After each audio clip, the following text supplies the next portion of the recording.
Good morning, everyone. It's a pleasure to be here.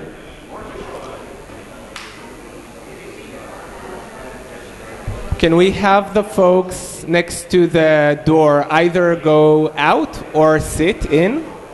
Just make a decision. Any decision. Great.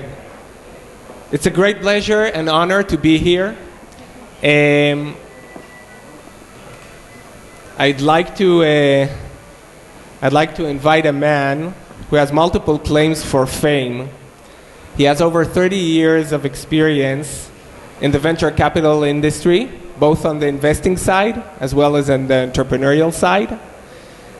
Among others, he founded GRP Records, a pioneer in music technology that more or less introduced CDs to the world and was sold to MCA in the 1990s.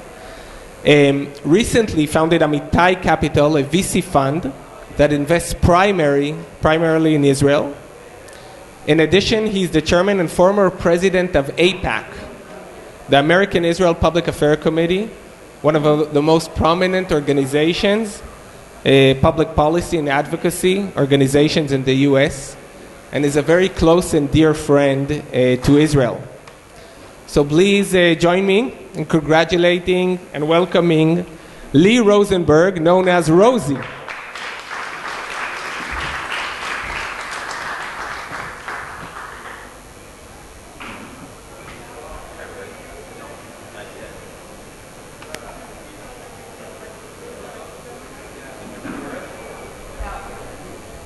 Can you hear us?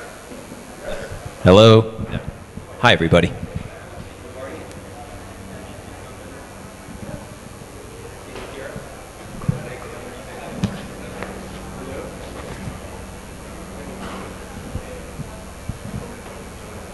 Yeah. Great. So I thought I'd start with a quick disclosure. The disclosure is, I did what I do usually when I have discussions like this. I basically, looked at your background, and what I did is, we're good? And what I did is I searched your name in my favorite search engine, of course. And what I found is quite a few pictures of you with President Obama. So what's up with that? How do you know this guy? Are you buddies? So I was the tall, handsome one, right? Yeah, exactly. That one.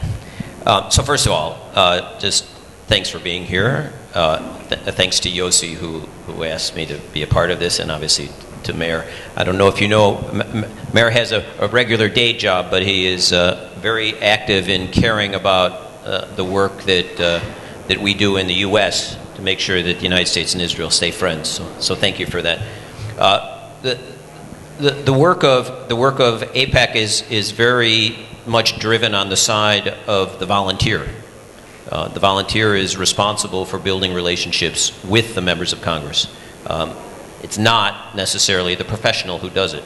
So the organization invests in us, and I have been doing that for a number of years. And then State Representative Barack Obama was running for Congress, actually, before he actually ran for Senate. And he reached out to me because, interestingly enough, in America, unlike any other country, it's important for members of Congress, and when they're running, to reach out to those in the community that care about Israel, because they need to understand about the issue. So he reached out. That started a long, ongoing relationship that started with him getting beat terribly in the House seat, and then he ran for Senate. And the relationship with him is very interesting in that we spend our time only focusing on one issue. Obviously, we're friends, but the dynamics are such as we don't cross the full range. It's a very direct relationship on this particular issue, and to that regard, took him to Israel on his first trip, which was in his first year as senator, and then the rest is history. Wow. So you're still in relationship with this guy? Yes. Even, I don't even now when he's quite busier? Yeah, I'm not so sure he wakes up every morning and wondering what I'm doing. But it's clear when the issues around the Middle East and obviously around the U.S.-Israel relationship come up, sure, regular contact. And when you get to be president, your day's full. So it's not necessarily the relationship and ongoing conversations you have with him, but it's obviously the conversations you have with the senior team. Okay. I know you're not here formally representing AIPAC here, so I'm not going to dwell too much on this, but I just want to see a quick show of hands. How many of you know AIPAC or heard of AIPAC? Okay, most of you. How many of you know what AIPAC do? Okay, the hands were cut to half. So can you say very shortly, what does AIPAC do? Why do we need AIPAC? So first off, it's a U.S. organization. There are no Israelis who are members of AIPAC. Okay, that's already a good start. Right, so that's the first thing. And it has a very simple message and a very simple mission, and that is to make sure that the United States and Israel stay friends. Because it's important to America, not because it's important to Israel. We may have, people who are members of AIPAC may have other dynamics and thoughts to this, but it is an American organization focused on America's national security interest. And from that standpoint, the major issue affecting Israel is often the safety and its own security. So we spend all of our time making sure that the relationship stays tight, that there's no space between the two. Under the premise that from the U.S. point of view, when Israel's lonely, things do not go as well as when Israel is not lonely. So from that dynamic, we make sure that that relationship is always tight. So how does it manifest itself in terms of policy? When you have this relationship, it's a big brother, little brother kind of dynamic, right? It's not often the case that in that scenario that Israel is always heard, right? So it's AIPAC's responsibility to make sure that that message is heard. So we're quite vocal in that, to make sure that so on the issues regarding Iran, the issues regarding the pursuit of peace, the issues regarding aid, the issues regarding Iron Dome, you can go down the list. Those are issues that we carry that message to make sure that America stands tall and stands with the government of Israel. And you're doing it for the sake of America. I think it's important for us Israelis as well, I would say. It is. A little bit. Right? Yeah, of course. But everyone here, there's certainly a caring for the state of Israel for people who are involved. But we never try to waver past the dynamic of, we're not doing it for Israel. We actually think that it's in our own best interest, actually, to make sure that Israel stays safe and secure. Because if you look around this neighborhood and we look for allies, who are we going to pick? And so, they hope us. Right. So in that arena, it's obviously in our interest to do so. You go then further down between shared values and democracies, and we can get into the dynamics regarding the economies and so forth. There's a lot of synergies between the two. But it gets down to the basic dynamic for AIPAC is the national security interest. Okay. You mentioned synergies. This whole policy advocacy part of your life sounds to me very, very different from your other part of the life, which is venture capital, which we talked in the intro about. Right. Are there any synergies between these two? Are they totally separate? Is it like a Mr. Jekyll and Mr. Hyde relationship?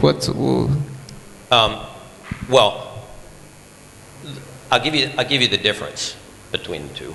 The first is in the business of venture capital, which is a fascinating business. I always say that the more you learn, the better it gets. So you have a fantastic idea, you have a certain innovation, you just need to know more, you need to understand the market, you need to put together a plan, and so forth and so on. And so it's kind of a yes business, right? You just got to find the best out there, the smartest team, and you learn. And you just keep learning.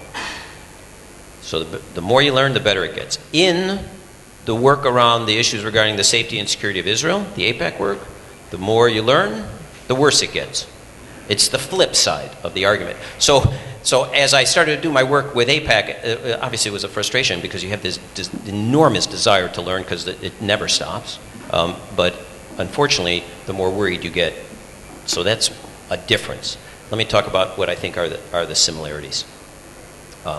First of all, passion. The passion of the people who are involved in AIPAC is a very similar kind of personality to the people who are involved in the venture world, that kind of passion. primarily to make a difference. So in the world of AIPAC, the people who stay in this work, it's so obvious that the work that we do, you can actually tangibly feel it. So a relationship with Senator Obama, who becomes President of the United States, and you have that personal relationship on this particular issue, and you have access, you can actually feel the tangible nature of that. Same thing of the passion on the venture side, the desire to make a difference. It's not just we're going to go build that great idea, but it's also that you're going to be changing the way people do their work, or the way people socialize. And then the final piece is return on investment.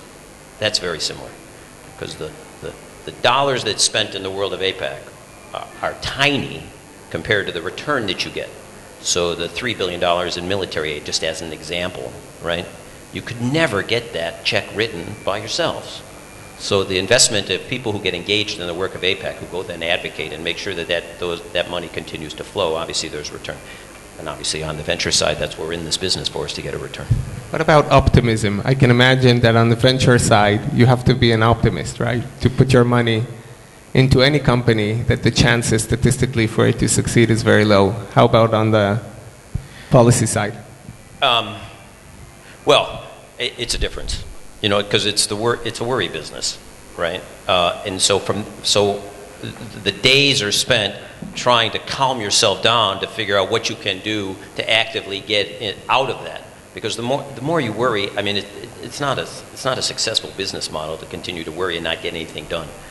So in the AIPAC side, you can actually effectuate a change and convert that worry into action. The venture business is all about action, but it starts not necessarily on the worry side, it starts very much on the optimist side. Okay, let's talk about the venture business. Your experience, 30 years of experience in venture capital, was primarily focused on the US. Now you're setting a fund that will focus solely on Israel. Why Israel? So it's interesting to me to see, the dynamics of the venture business in Israel. There are no shortage of ideas in America, just like there's no shortage of ideas in London or in Kenya or in Israel. Everybody's thinking of ideas. I don't think that's actually the unique piece of why invest in Israel. The venture business is, from an investor standpoint, is about timing. When you get in and when you get out, and to determine what are the other factors in an environment that can actually cause a financial success. So, to me, this opportunity in Israel has reached a different kind of maturity. It had its rise, obviously, in the 10 years ago. There was a huge boom in valuations, and then the nuclear winter hit, and it fell back down. I think this version of what is happening here has so much more maturity from an environmental standpoint. There are a lot more elements in place that when an investment occurs in the early stage, that you're reducing your risk on your exit. Most importantly is what you do. All right, the work of Google is not just to hire and from within and build great products and build great services, but you're also in the business of acquiring. Because you acquire a company and you decide to keep it here, very important. Very important from a venture standpoint, from an investor standpoint, that we know that we don't have to worry about as the company is being built, that it has to then move to America or move to somewhere else. Too much risk. This environment where you have major multinational companies actively looking to acquire companies, which I think is much more in play now than it has ever been, is a critical factor for why I chose to invest here rather than in America. So this is not social activism. You're investing here to make profits, to bring ROI to the investors. Yeah, not tzedakah. No, this part of my life is to go out and get rich. And I do think that the opportunity here has presented itself in a very solid way. Okay.